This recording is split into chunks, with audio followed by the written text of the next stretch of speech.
garuka kumukiza Yesu aje kujyana abo yacunguye.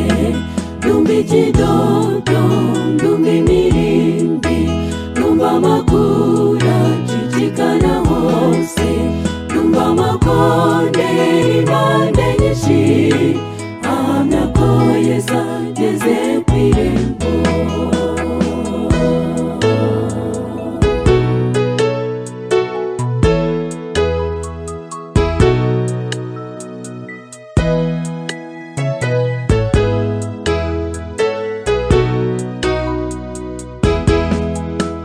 Izina ryiza ry'umukobwa ntirijya rimubuza kuruha. Natwe hari amazina meza twitwa, bidatinze tugiye kuyabazwa.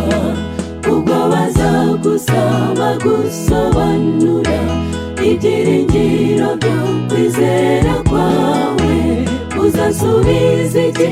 Uzireguza iki niba utarashikamye kuri Yesu? Kubw'iyo mpamvu aho bigeze kwiga umudivantiste byo kwizina, ibyo nabyo bikwiye guhinduka bikagaragarira no mu bikorwa. Kuko aho bigeze nuko kamakazi maze ugashikama ukuri wamenye, tukava mu munyenga n'ikigare n'ibihenda mu maso bisi ishaje.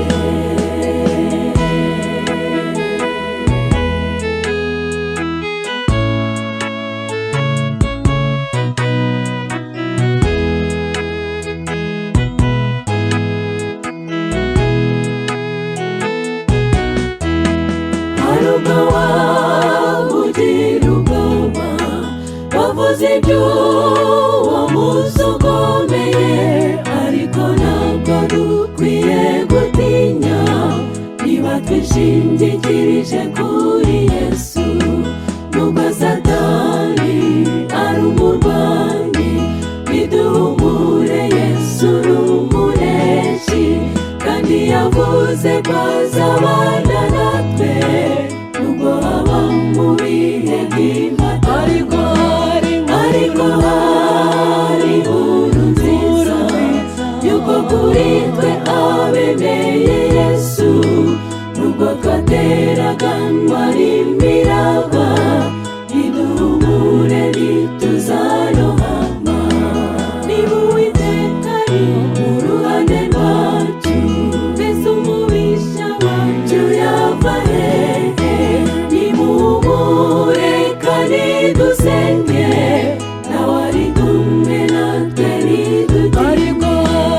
Ariko hari inkuru nziza yuko kuri twe abemeye Yesu, nubwo twateraganwa n'imiraba, niduhumure ntituzarohama. Niba Uwiteka ari